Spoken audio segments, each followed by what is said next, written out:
Nah, ini yang dimaksud. Maka dikatakan di sini tatmimul ashkar ala ba'dil fudala.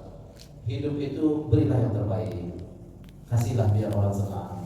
Walaupun sebenarnya hati kita pedih, tapi berilah senyum supaya orang itu tersenyum. Bagaimana kita membuat orang tersenyum? Ini dikatakan tatmim.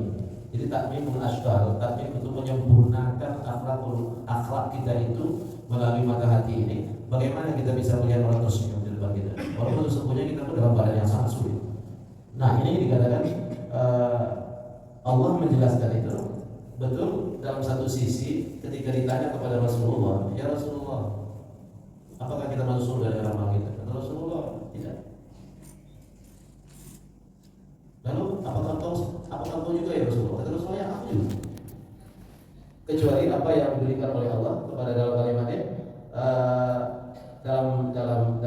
dalam hadis dari Muslim mengatakan la yadkhulu ahadukumul jannah bi'amalihi. Tidak ada satu orang pun di antara kalian yang masuk surga dengan amalnya. Wal anta ya Rasulullah, ditanya kepada jawab hadis dua jawab tidak. Wal anta ya Rasulullah, wala ana. Tidak aku illa rahmatan min rabbi, kecuali Allah memberikan rahmat kepada. Jadi tidak ada yang bisa kita banggakan dari amal soleh kita. Beramalnya, enggak usah itu amal. Nah, dalam kalimat ini menunjukkan Nabi Muhammad tentang amalun masuklah surga. Walaupun di surat An-Nahl ayat 32 itu adalah masuklah ke surga sebagaimana kalian telah beramal. Tapi amal itu diridhai oleh Allah. Itu dalam Al-Qasiyah radhiyallahu anhu wa radhiyallahu. Nah, ketika ini dikatakan bayana tasyrik wa tahqiq faqad yusarra bi yuhaqqiqu bi akhir dzalika syai'aini wa qad yuhaqqiqu fi mawdhi'i syur'ani fihi bi akhir wa qad yasru al-Qur'an fi mawdhi'i tahaqqus sunnah wa qad tashru sunnah fi mawdhi'i tahaqqul Qur'an. Al-Qur'an dan sunnah ini jadi beda. Tapi bukan berarti yang digembor-gembor kita langsung balik kepada Quran dan Sunnah. Tak ada balik Quran dan Sunnah. Semuanya punya kaidah. Makanya ketika kita belajar fikih dengan usul fikih, karena kaidah fikih itu di usul fikih. Jadi tidak bisa dia main apa namanya itu main istimbat hukum atau ada hukumnya begini tanpa ada kaidah. Makanya ada kaidah fikih ya kalau ada izah ta'arud atau ruwatain apabila dua mudarat itu beradu akhzu akhaffihi madarar, diambil salah satu dari ini tidak ada lagi nih dua-duanya mudarat. Bagaimana cara mengambilnya? Ambil yang paling ringan mudarat. Itu ada kaidahnya semuanya. Kalau kita belajar tafsir itu ada ulumul Quran, ada ijazul Quran, ada al-amsilah di Al-Quran itu seperti ketika kalimat tentang orang-orang munafik itu Allah memisahkan masalahum kamasalil ladzi istawqada naran falamma adha'at ma hawlahu dhahaba Allahu bi nurihim wa tarakahum fi dhulumatin la yubsirun. Bagaimana contoh orang munafik itu? Masalahum kamasalil ladzi istawqada naran, seperti orang yang membawa api, ketika api itu pada mereka berhenti, ketika cahaya itu datang mereka berjalan. Ketika Allah ambil itu cahaya, mereka dalam berlama. Wahum la yubsirun, mereka tak dapat memandang apapun. Itu dia dalam ilmu tafsir ada ulumul Quran, ada ijazul Quran, ada munasabatul ayat. Ada antara ayat misalnya, ini ada surat Al-Baqarah. Setelah surat Al-Baqarah itu surat apa? Nah, apa di akhir surat Al-Baqarah ini hubungannya antara akhir surat dengan surat ini? Itu bukan sesuatu yang kebetulan, dan itu ada hubungan antara satu yang lain dan kisah itu.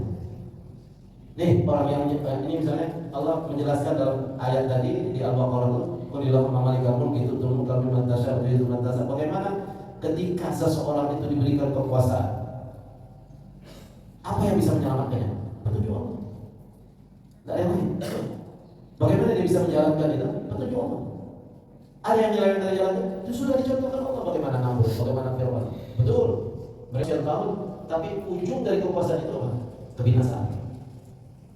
Memang orang yang baik itu binasa, tapi baik kebinasaan yang baik itu dia akan menjadi husnul khotimah. Nah, ini dalam kehidupan itu tatmimul ashkar. Kita belajar, kita punya ilmu, kita punya pandangan, kita punya amal. Tatmim itu menyempurnakan apa yang kita pelajari itu dengan amal yang hariannya. Ini yang berat. Ya, orang boleh punya ilmu banyak di kepala itu, tapi apa yang sudah diamalkan? Dan amal itu tergantung kepada apa? Innamal a'malu binniyat, hati. Nah, Ini dijelaskan oleh Ibnu Athaillah, fa Rasul alaihi salatu wasallam mubayyinan ala anzal Allah taala wa zalika ilaika dzikra litubayyana lin-nasi ma nunazzilu ilaihim. Dalam surah An-Nahl ayat 44 itu dijelaskan bahwa Allah telah wa anzalna ilaika dzikra. Quran itu dimerekkan dengan zikra. Zikir, mengingat Allah. Jadi membaca Al-Quran itu adalah berzikir. Membaca Al-Quran itu adalah mengingat Allah. Dan apa yang dibaca dari Al-Quran itu diingat dan itu dimasukkan ke dalam nilai keimanan. Nah, itu lalu dikatakan wal hasil al-Quran tuqayyidu sunnah tuqayyidu Quran. Fal jawab ala insan an takuna lahu ainani. Idza ma tazuru ila haqiqah wa ukhra tazuru ila syariah. Harus dua. Manusia terus memandang dua. Di samping dia memandang dengan mata yang ada di kepala, yang lebih dalam dia harus memandang itu dengan mata hatinya. Maka dikatakan di situ letak dalam hakikat nilai keimanan itu. Makanya ketika nasihat untuk orang-orang yang sedang sholat Jumat itu ittaqullaha haqqa tuqatih. Dia haqqa. Karena hak itu sesuatu yang kebenaran yang betul-betul mutlak dari Allah. Walaupun hari ini ada kajian kebenaran baru.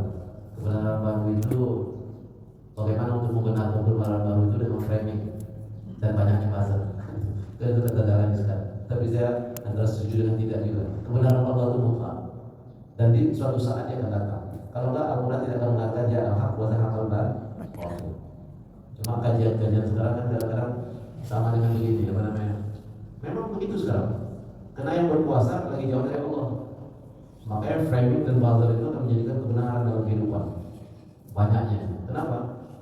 Minus ini kan kalau dikalikan plusnya. Minus dari minus dari minus dari minus. Jadi kalau udah berkumpul orang goblok, dia jadi benar. Akhir zaman. Ya, jadi tapi yakinlah bahwa Allah itu tak sia-sia. Dia kumpulkan orang-orang goblok. Ada kaum Ad, ada kaum Samud, ada kaum Lut. Tapi setelah itu apa? Allah habisi. Ya Allah. Biasanya dalam hidup itu kita kalau jadi orang baik pasti dikumpulkan dengan orang baik, dan itu berat untuk mau jadi orang baik. Nah, dan Allah itu kumpulkan. Yang baik akan dikumpulkan dengan yang baik. Salah orang yang baik yang baik. Yang buruk itu kumpulkan dengan orang baik. Tapi Allah selalu mengatakan fadribu fil ardi wanzuru kaifa kana aqibatul mukazzibin. Berjalanlah di muka bumi dan lihatlah apa fenomena yang terjadi. Ya. Sekarang yang menjadi kontroversi di Saudi itu Al-Ula. Ya, kontroversi sekarang. Maksudnya Al-Ula itu adalah tempat kaum Ad dan Samud yang diazab. Itu jaraknya hampir 300 kilo dari Madinah. Tempat yang mana Rasulullah ketika berada di Al-Ula itu dia berjalan menunjukkan kepala dan mempercepat perjalanannya. Kenapa? Takut ditimpa azab seperti itu. Sekarang itu tak bisa. Ya, dan kontroversi di mana berbuat. Itu wisata dia. Jadi hal-hal ini akan berubah dengan perkembangan zaman. Tapi apakah hadis tentang hal itu tidak lagi berlaku? Berlaku. Kalau orang datang sekedar melihat, oh ini dia ditimpa musibah dulu, oke. Nah, tapi sekarang itu dijadikan wisata. Ada tempat hotel yang bagus di situ, dan semuanya yang itu yang dikatakan tempat yang dilarang oleh Allah, yang Rasulullah berjalan kencang itu jadikan wisata yang banyak. Persoalannya tidak beda. Maksudnya, maka dikatakan walhasil Al-Quran itu tidak akan pernah menyalahi sunnah, dan sunnah itu tidak akan pernah menyalahi Al-Quran. Lalu dikatakan, bagaimana kita memandangnya? Itulah dengan hakikatul iman, keimanan itu. Dia tidak akan pernah menyalahi. Maka surat tadi itu dari dalam surat Al-Baqarah dibandingkan dengan apa yang dijelaskan di surat An-Nisa. Ini dia untuk menahankan diri kita itu. Bahwa di surat An-Nisa ayat 32 Allah menjelaskan dalam kalimat dibilang pendek cukup lebih dari pendek panjang. Surah An-Nisa 32, A'udzubillahi minasyaitonir rajim wa la tatamannaw ma faddala bihi ba'dukum 'ala ba'din lirrijali nasibun mimma iktasaba wa lin-nisa'i nasibun mimma iktasabna was'alullaha min fadlihi innallaha kana bikulli syai'in 'alima. Maksud surah An-Nisa ini membandingkan dengan apa yang di dalam Al-Quran dalam kalimat qulillahumma malikal mulki tadi. Allah memberikan kepada siapa yang dia kehendaki kekuasaan itu. Tapi yang mutlak itu harus kita ingat, malikal mulki itu siapa? Allah. Nah, itu yang perlu diingat bahwa kita ini hanya dititipkan sedikit dari kekuasaan Allah. Dititipkan, bukan berkuasa, dititipkan. Maka malikal mulki itu tetap Allah. Malikul Mulk itu kan raja di raja. Malikul Mulk itu ilmu manusia. Dia berikan sedikitnya amanah kepada orang yang kepada manusia. Nah, ini di surah An-Nisa ini menangkis itu. Ketika kekuasaan itu datang dikatakan, "Wala tatamannu ma fadlallah." Dalam kalimatnya tatamannu ini sebenarnya kan kalimatnya harapan. Tapi dimasuk harapan ini keirian. Jangan kalian iri terhadap apa yang dikaruniakan oleh Allah kepada sebagian kamu. Nah, karena sebagian ini lebih banyak, sebagian ini mungkin lebih sedikit. Dalam pandangan mata kepala kita kan, iri itu kan mulai muncul ketika yang lain ini dapat lebih, yang kita dapat sedikit. Maka dikatakan, jangan kamu iri wala tatamannau. Allah memakai kalimat tatamannau. Jangan engkau mempunyai keinginan untuk iri dan dengki kepada orang yang diberikan oleh Allah kelebihan. Maka dikatakan, dikarenakan Allah kepada sebagian kamu yang lebih banyak dari sebagian yang lain. Kenapa? Dikatakan dalam kalimat ini lirijal. Maka dikatakan sebenarnya ini dalam urusan menyambung juga ke waris. Bagi seorang laki ada bagian dari apa yang mereka telah usahakan, dan bagi wanita pun walinisai nasibun bima kasabna apa diusahakan.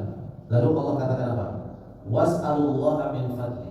Mintalah sama Allah karunia-Nya, engkau akan tercerahkan. Itu gunanya sholat malam, rawatib, hajat, tasbih, duha. Yang kita minta itu was'alullah min fadli. Minta pada Allah karunia-Nya. Karena kita akan dapatkan karunia itu dari sisi Allah dengan sesuatu yang terbaik. Makanya memang Inna Allah kana bi kulli syai'in alim. Allah Maha tahu dengan kedudukanmu itu. Ini dilakukan oleh para ulama. Jadi kalau sudah seperti itu, tidak ada yang bikinkan galau. Itu yang dikatakan oleh Ibnu Athaillah, itmamul himam, lengkapi segala sesuatu yang kamu itu dengan hubungan dekatmu kepada Allah. Itu itmamul himam. Jadi bagaimana kita melengkapi? Maka dikatakan tatminul asyar ala Allah. Kenapa orang ini diberikan oleh Allah karunia? Karena kedekatan dirinya kepada Allah. Makanya kita keluar masjid kita, yang kita minta kan as'aluka min fadli. Masuk masjid kita minta abwab rahmat. Karena imam itu berada di mihrab ini, itu mewakili jamaah untuk meminta kepada Allah. Makanya di rumah bikin mihrab. Jadi saya katakan di tempat kamar tidur kita tuh walaupun satu sejadah, jangan pindah-pindah. Itu mihrab. Di situ kita mengadu, di situ kita sholat tahajud, di situ kita sujud syukur, di situ kita sholat. Lakukan itu. Di kamar tidur kita sesempit apapun masa tak bisa letak satu sejadah. Jangan dipindah-pindah. Di situ kita mengaji. Kenapa dinamakan mihrab? Karena hubungan kita tak ada lagi hubungan dengan dunia. Jawaban yang di situ. Di situ kita mengaji habis maghrib, misalnya kalau ada waktu, di situ kita minta malam Jumat. Bagaimana di situ kita bisa jadikan mihrab. Ulama dakhala Zakaria al-mihrab wajada indaha rizqa fa qala ana laki hada. Itu dilakukan Nabi Zakaria kepada Maryam. Ya kan? Ketika Maryam itu berada di mihrab, lalu Nabi Zakaria masuk. Dilihat kok ada makanan. Padahal dia belum mengantarkan makanan, belum mengantarkan pakaian. Lalu apa kata Nabi Zakaria? Anak laki hada, dari mana kau dapatkan ini ya Maryam? Ada ini dulu. Ini dah. Jadi tak ada mustahil di sisi Allah itu.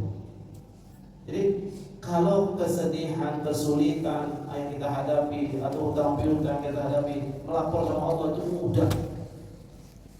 Yakin? Karena selama kita masih berniat baik dan itu dilakukan dengan niat yang baik, innamal a'malu binniyat tadi, Allah kasihkan jalan keluar yang terbaik. Jadi kan mihrab itu. Karena itu di tempat kita rawatib mungkin agak terlalu sulit juga. Karena kita sholat di masjid rumah jauh, kalau rumah dekat ya rawatibnya di rumah. Karena selalu begitu. Karena memang dekat rawatibnya di rumah, lalu dia sholat di masjid, sholat wajib ya. Ini dilakukan rutin. Tidak ada kejalanan yang tidak bisa dikerjakan. Baik, kemudian kita lanjutkan. Maka ketika Allah menjelaskan wala tatamannau ma faddala Allah bihi ba'dakum 'ala ba'din, jangan engkau memulai berniat untuk merasakan rasa iri kepada sebagian kalian karena dia mungkin dilebihkan oleh Allah. Karena itu adalah pusat wahan. Pusat wahan itu titik tolak daripada hubud dunia. Wa karahiyatul maut. Berat. Kehidupan dunia terakhir itu berat. Dan yang akan menyelewengkan para orang-orang yang berilmu itu kekuasaan. Bagaimana Imam Abu Hanifah ini tak menjadi qadhi, tak menolak lalu di penjara. Bagaimana Imam Syafi'i di penjara. Bagaimana kalau ulama-ulama besar dulu itu tak ada yang tak masuk penjara.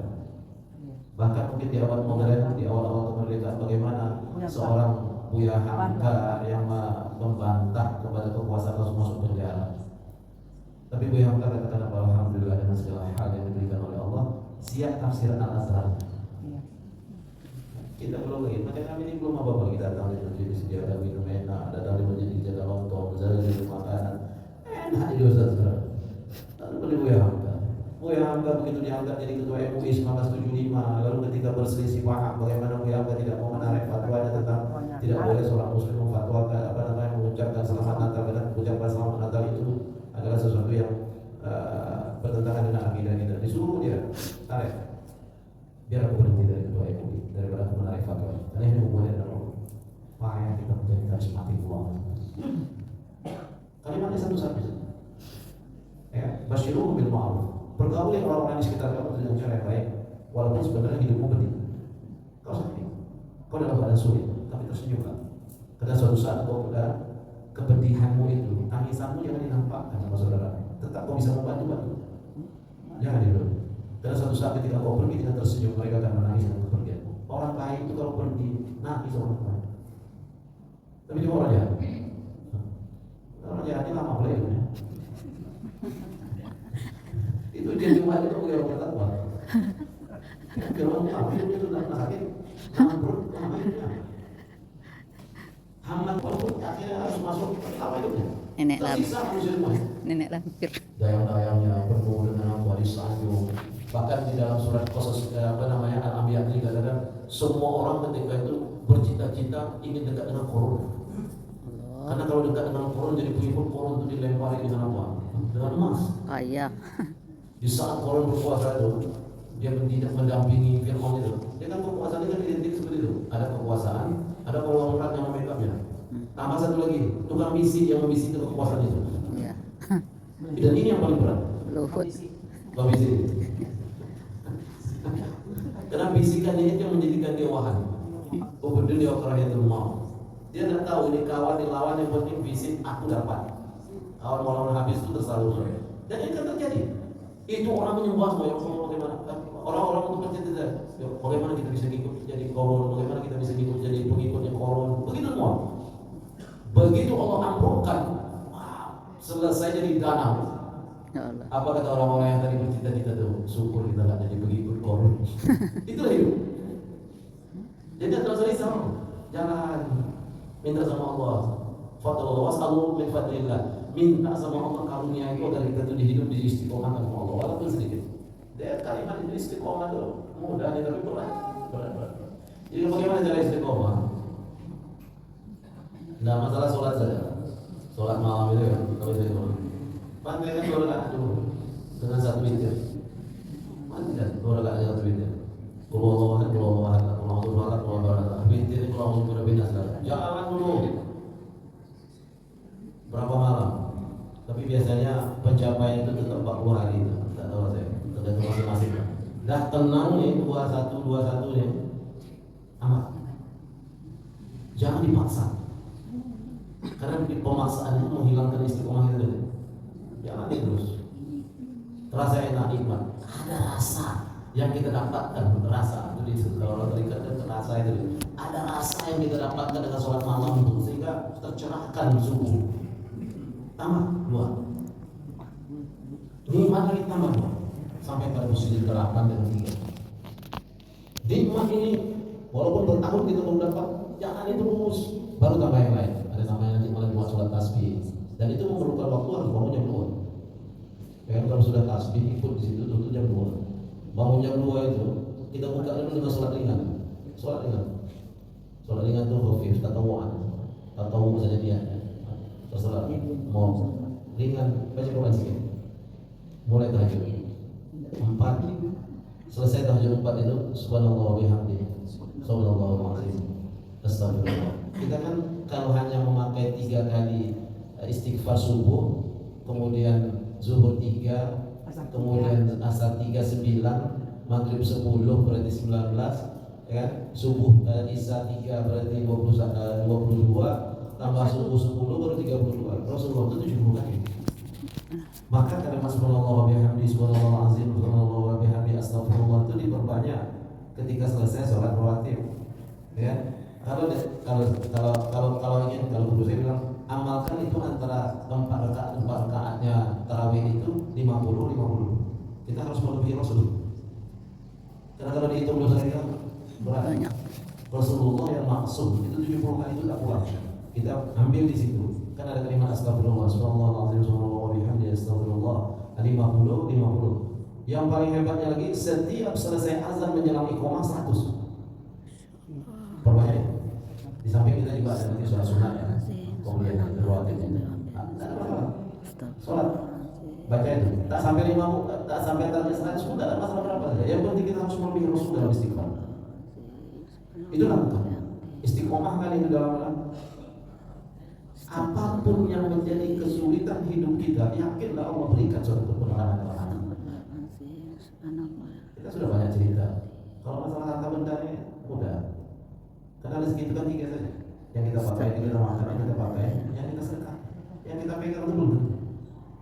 Kita tabungkan, kita ini kan turun itu akan hilang lenyap sebentar. Korun, nggak ada orang seperti korun sekarang. Itu semua bercita-cita jadi korun, jadi pengikut korun. Kenapa? Ayah. Keledai dengan onta itu hanya membawa kunci gudangnya, dibuka gudang tuh itu emas batangan. Ada kita punya kekayaan seperti itu, paling emas antam, pun disimpan di pengen. Jadi kalau yang digital 1 triliun pun dalam tabungan kita itu rusak sistem, habis. Berapa banyak sekarang tabungan yang dalam laporan duit bisa hilang, dicuri orang. Itu bukan rezeki kita. Rezeki kita itu apa yang kita makan, apa yang kita pakai, dan apa yang kita sedekah. Yang tak bisa hilang harta kita itu apa yang kita sedekah. Tetap bisa hilang. Nah, itu ya. Walhasil di akhirnya dikatakan, huna jawabun akhar wa anna Allah ta'ala lamma da'a an-nasa ila tauhid wa ta'ala ala annahum la yadkhuluna fi ghairi ta'ah. فوعدهم جزاء على العمل فلما رسخت أقدامهم في الإسلام أخرجهم على السلام من ذلك العرف ورضائهم إلى إخلاص العبودية والتحقق بمقام الإخلاص. Itu dia sampai pencapaiannya dikatakan bagaimana kita harus mengikuti Al-Quran dan Sunnah itu? Tetap harus mengikuti para ulama, para sahabat. Karena adanya imam mazhab itu adalah istihad. Dan sebenarnya semua khilafiyah sudah selesai dengan imam mazhab. Jangan kita pula jadi menjadi imam hari ini. Ya. Kelas kita ini, Majelis Asli, kelasnya tidak ada apa-apa. Imam Syafi'i itu buka bukunya, dan ditutupnya sampai sini, hafal yang sampai sini sekalian. Masya Allah. Itu di perut ibunya 12 bulan, 7 tahun apa Quran. Lalu kita buka, siapa ini? Imam Abu Hanifah hafal Quran. Qaidah udah. Imam Hujjatul Islam, Imam Syafi'i itu dibilang Hujjatul Islam. Dalil-dalil tentang keislaman itu beliau adalah Hujjatul Islam. Itu yang dibuka orang sekarang, bingung saya. Padahal umur 7 tahun dia masih lagunya kalau pada 5. Imam Syafi'i dapat Quran. Bisa dia buka Imam Syafi'i? Betul. Kita tak perlu mazhab. Kita kembali kepada Quran dan Sunnah. Dia membilang kami ini tak perlu mazhab itu mazhab baru. Kan kalimat mazhabnya adalah mazhabiyah. Kami non mazhab. Non mazhab itu udah blok. Sama dengan dulu. Kalau kita cerita sejarah, ini blok barat, ini blok timur, ya, ini blok Soviet, ini bloknya Amerika, misalnya ya. Kayak kita ini negara non blok. Negara non blok itu sudah blok. Ya. Saya nggak tahu lah cara berpikir yang lainnya, tapi cara berpikir gitu. Kau mazhab apa? Kau mazhab apa? Kau mazhab apa? Kami non mazhab. Non mazhab itu pun mazhab baru. Saya bilang, Anda membuat istilah sendiri, berarti Anda akan membuat mazhab baru. Bagaimana kita bisa rujuk kepada Al-Quran dan Sunnah kepada ulama? Nggak mungkin. Imam mazhab itulah kerjanya imam mazhab itu. Mau mazhab arba'ah, mau mazhab sittah, mau mazhab khamsah. Mereka telah beristihad dan ilmu mereka itu jelas. Bukan orang-orang bermazhab pada Allah. Kenapa kita salah-salah? Ini yang kadang-kadang di tengah-tengah Islam ini wahan tadi itu diadu-adu kita dengan orang lain. Karena kita tidak punya ilmu di situ, habislah kita ini. Dia mau ambil kan? Orang ambil juga hasil kita. Itu hebatnya Singapura itu. Kita punya kopi bagus. Saya ulang terus biar kita enggak aja. Coba kita mau ekspor sayur ke Singapura. Bisa kita anak kampung macam jalan di Korea? Tidak bisa. Pakai lampu. Dipilih mana yang tak berulang. Nanti diekspor. Yang akhir itu yang kita jual sama kita makan. Ya atau tidak? Kenapa Singapura itu bisa buat seperti itu? Kopi. Coba ambil kopi dari Sulawesi itu atau kopi dari Aceh, Kakek tua, kita gongseng sendiri, kita makan, sedapnya bukan main. Itu Itu 5.000 cuma tepi jalan. Coba kita jual langsung ke Starbucks. Nggak mau Starbucks terima, kecuali di stempel sama mereka. Mana bahasa? Sementara kita berkuntit, tuding menuding, kau masak apa? Kau masak apa? Kau masak apa? Ini orang lebih hasil apa terus? Sekarang kita tepuk, kalau bahasa Melayu tepuk dada, tanya selera. Kita yang bodoh, itu orang yang bodoh. Kita berantem sama dia, sementara orang mengambil semua hasil itu, kita pun tak peduli. Kita ini untuk umat, atau memang umat kita khusus yang fanatik sama kita. Ini persoalan juga dalam hidup. Ini yang dimaksud dengan hikmah. Makanya, Allah Ta'ala mana anas ila tauhid wa ta'at. Ketika Allah mengajak manusia kepada tauhid dan ketaatan itu, annahum la yadkhuluna fi ghairi tama' wa wa'adahum bil jazaa. Jika mereka tidak mempunyai ketamaan, iri dengki satu sama lain, maka dikatakan iri dengki itu tetap ada, tapi dia bisa menekannya. Maka dikatakan oleh orang min ghairi tama'in wa wa'adahum bil jazaa ala amal. Allah berikan bahasan dari amal yang mereka lakukan untuk merujuk kepada Al-Quran dan Sunnah itu. Falamma rasahat aqdamuhum fil Islam wa akhraju alaihi salam min zalikal murfid wa riqahim ila ikhlas. Ketika mereka menyatakan aslamtu lillah, aku masuk Islam karena Allah, dengan niat yang baik dari Quran ulul bisilmi kafa. Apa ayat setelah itu diminta oleh Allah? Masuklah kepada Islam itu secara sempurna, penyerahan diri itu totalitas. Bagaimana Allah mengingatkan wala tattabi'u khutuwatis syaitan innahu lakum aduwwun. Allah sudah jelaskan syaitan itu adalah musuh yang nyata. Siapa syaitan itu? Minal jinnati wan nas. Makanya kita itu akan terbentuk di mana kita bergaul, dengan lingkungan apa kita duduk, dengan siapa kita berteman. Rasulullah sudah mengingatkan, apapun yang kamu lakukan, kamu duduk bersama tukang besi, pandai besi, paling tidak badanmu bolong-bolong kena api ya. Sehebat apapun kamu duduk. Jadilah orang yang duduk dengan tukang minyak wangi, walaupun kau tak beli. Tidak minyak wangi itu diserahkan dua kata kita. Wangi itu dapat. Maksudnya itu dengan yang baik. Nah, ini daya baru dikatakan dalam kalimat ini. Di akhirnya adalah alaihissalam min zalikal harf wa riqaihim ila ikhlasil ubudiyah wa tahaqqu bi maqamil ikhlas. Yang terpenting bagaimana innamal a'malu binniyat. An-niyat itu dirujukkan kepada dasar keikhlasan. Mudah mengucapkan, berat melaksanakan. Itu saya katakan tadi. Kalau hanya sekedar mencari referensi untuk hidup, berdebat tentang agama itu mudah. Apa yang tak ada? Itu saya bilang satu teranya ya. Atau kumpul semua kitab dari zaman-zaman kuno klasik itu ada 1 tera memori selesai. Anda baca habis mungkin waktu 1 tahun Anda dapat itu. Tapi yang terpenting bagaimana kata Allah?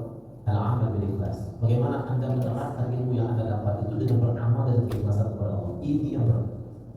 Karena fenomenanya berbeda. Ya, mungkin mudah mengucapkannya, tapi begitu berjalan fenomenanya berbeda. Dengan siapa kita berkumpul, dengan siapa kita sering duduk, dengan siapa kita sering bergaul, dengan siapa kita minta fatwa, kepada siapa kita harus. Dan itu harus selektif. Karena itu akan mengikat kita kepada nilai keikhlasan keislaman itu kepada Allah. Itu ya. Rabi'ah Adawiyah yang awalnya juga orang-orang yang tergelincir dari jalan Allah, tapi akhirnya beliau menjadi ibu sufi ya. Sufi. Nah, pas orang mengatakan sufi itu sesat, ya terserah dia lah yang mau bilang. Sufi itu sebenarnya soft itu sofin itu jernih. Atau dikatakan suf dari arti bulu domba yang putih itu dijadikan pakaian bagi orang-orang ini. Makanya dikatakan sufi, terserah aja artinya. Tapi dalam intinya soft, bagaimana kita membersihkan diri itu. Makanya dikatakan thariqah, jalan berliku.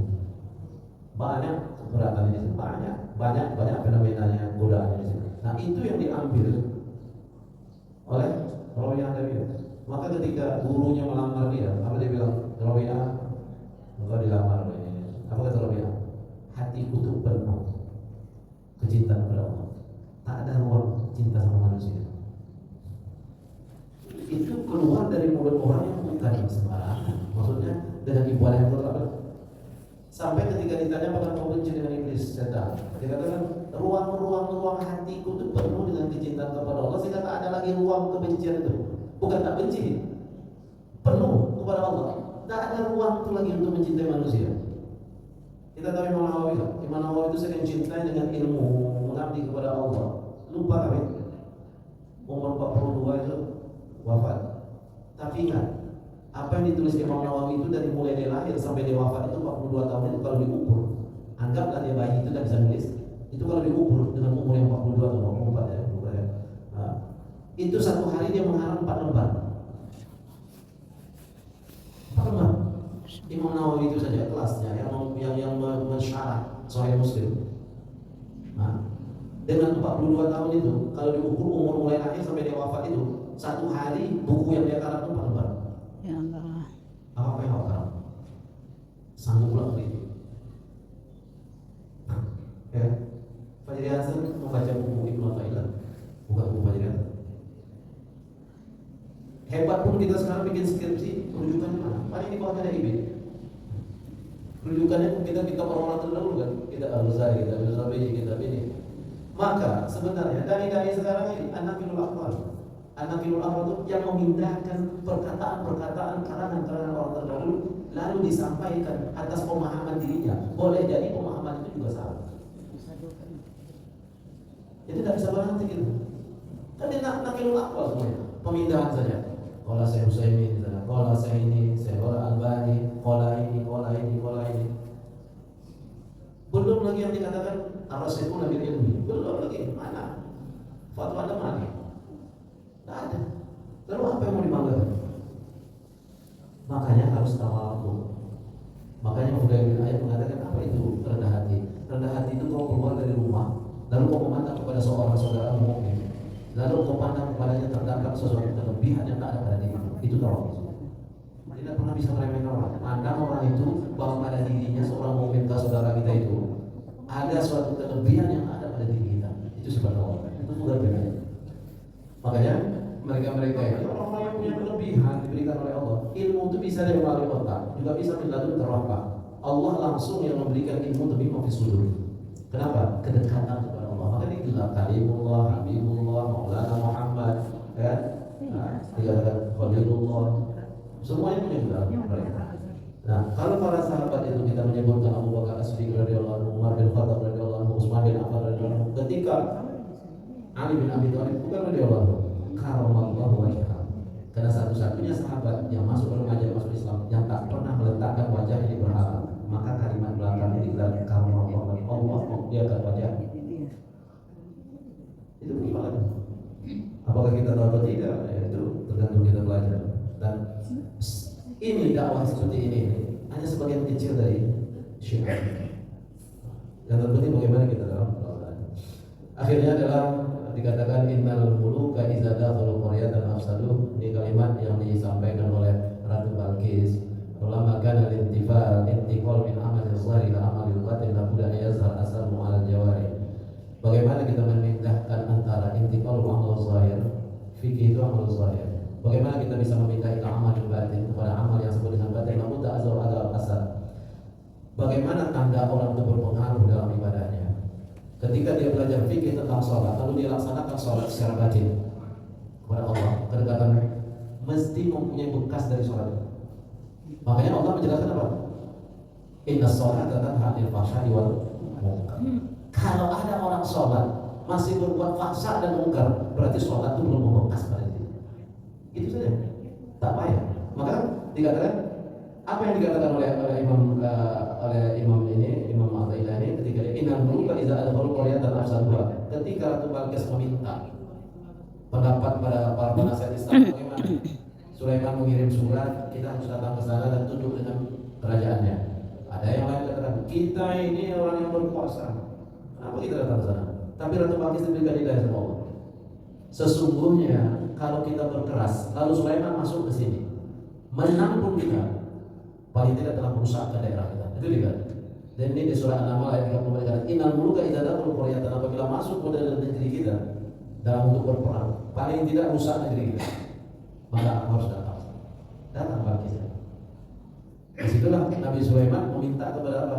Kepada rakyatnya di istana Surah An-Nasa dikatakan, siapa yang bisa memindahkan istana Ratu Balqis ke sini sebelum dia sampai. Apa kata ya Ifrit Tangkau berdiri dari tempat yang singgah itu, tempat duduk itu sudah ada di sini. Tapi ada satu, ar-rasikun bil ilmi. Ini yang perlu kita ambil titiknya. Ar-rasikun bil ilmi itu orang yang dalam ilmunya, yang nilai keikhlasan kepada Allah. Ada penasihat istana itu war-rasikun bil ilmi. Yaqul, kau kedipkan mata, buka mata, enggak ada. Jadi ifrit itu pun kalah dengan orang yang beriman. Siapa bilang jin itu hebat? Ini buktinya. Nabi Sulaiman. Al-Rasikun lebih ilmu. Orang yang berilmu itu lebih tinggi dari jin. Iblis itu kan kepalanya, komandannya iblis. Iblis komandannya itu iblis terus. Kalau syaitan itu sifat. Makanya minat nanti, syaitan itu syarqana. Itu artinya jauh dari rahmat Allah. Semua sesuatu yang jauh dari rahmat Allah maka disebut syaitan. Sifat. Makanya jin itu jauh dia, syaitan. Manusia jauh, Setan. Nah, syaitan itu sifat, bukan makhluknya. Jadi itu dia maksud. Jadi ada jin itu yang ada. Saya bilang ada. Buktinya Rasulullah sekarang dibangun masjid, namanya itu masjid jin. Ketika jin itu meminta Rasulullah menjadi imam di situ. Itu asal masjid jin. Ada jin ada. Dia ada, nanti baca surat jin itu ada di antara kaum yang taat, ada yang tak taat, ada yang munafik juga, yang kufur juga, seperti itu jin. Makanya jin itu akan mengikut kepada makhluk manusia yang sama sifatnya dengan dia. Tergantung kita aja. Dan akhirnya yang meluka ayat zuhurul athar wa tajwid. Akhirnya adalah itmamul kamal, penyempurnaan diri itu kepada Allah itu adalah membentuk diri dari hasil ibadah yang kita lakukan. Ini sama dengan ilmu yang kita pelajari itu tuh kita lakukan dalam, nggak usah untuk orang lain, yang diri kita saja melaksanakan ilmu yang ada itu sudah cukup. Sementara. Tapi kalau dia seorang ustaz, seorang dia harus menampakkan itu uswatun hasanahnya itu. Itu yang berat. Kita ini dari mana? Kalau bahasa kita kan public figure, orang akan meniru mereka. Makanya tergantung negara ini, ya, negeri ini, dia akan ditiru ketika negeri itu dianggap modern. Ya. Dulu di zaman Spanyol, Islam berkuasa setelah Prinsian masuk ke Spanyol itu, yang namanya jubah, yang namanya jilbab itu jadi model bagi penduduk Eropa. Coba nanti tengok sejarah-sejarah Inggris itu pakai jilbab semuanya. Baju dalam semua. Saya pernah pergi ke pelosok Jerman tuh, di kampung itu udah ada baju terbuka dalam. Dan itu jadi model. Sekarang terbalik, Islam kalah. Yang modern itu yang meninggi hidung mana? Ini timur kan, padahal itu jadi hidung sebelah tuh, gaya. Ayam ada banyak masalah itu. Itu ditiru. Sekarang yang mana yang modern itu dianggap itu modern. Padahal di tempat yang kemajuan itu sendiri itu bukan modern. Dia akan menjadi model. Bagaimana anak-anak sekarang tengok yang lagi model sekarang penyanyi Korea itu semua ya. Dianggap itulah yang modern. Padahal sebenarnya di titik tempat kita niru itu bukan modern. Ini yang harus kita berikan pelajaran kepada generasi kita. Bukan itu yang modern. Ini. Ya. Saya ada cerita dulu kan masalah menghafal Al-Quran tadi saya cerita ya. Ceritanya saya ulang lah. Jadi dulu Kiai Arwani itu yang mendirikan yang guru Quran di Kudus itu. Kalau masuk sana itu anak dia mencari orang tua. Sampai sekarang apa mau kerja apa ini. Kenapa anak masuk dalam pondok tahfiz Quran itu. Jadi suatu waktu ada orang masuk anaknya pintar. Kalau masuk pondok tahfiz kan tes begini, ini hafal ya ini kayak surat ini, ayat ini, besok masuk ujian. Sampai di mana kecepatan anaknya bisa menghafal. Di situ nanti dites dan bisa lulus. Bukan hanya semata itu kalau kayak awal ini, dia beri awal ini. Hanya orang lain. Ternyata ada anak pintar, hafal dia seluruh yang dikasihkan kepada DPR untuk ujian itu, tidak lulus. Orang tua cari apa masalah? Tanya sama ustaz, anak bapak bagus dalam ujian. Tapi ada satu, ketika wawancara dengan Pak Kiai, ditanya, bapak apa kerja bapak? Nggak ada kerja yang lain. Saya buka PlayStation di rumahnya ada di Kudus di Jepang. Ini penyebab anak bapak tak lulus. Apa dia bilang? Kiai menyatakan, bapak ingin anak bapak menjadi anak yang baik menghafal Quran, tapi bapak merusak anak-anak lain dengan cara kerja bapak. Taubat dia tinggalkan kampung, dia pindah dia ke Kudus. Dia 7 orang anak-anak. 2 tahun setelah itu mereka hafal Quran semua. Jadi itu hidayah. Dengan siapa kita bergaul dan dengan siapa kita bisa duduk, itu semuanya bertawakal sama Allah. 2 tahun setelah dia pindah, dia bikin toko kelontong, akhirnya anaknya diterima, lalu hampir seluruhnya itu ibadah dalam waktu 5 tahun mereka 7 orang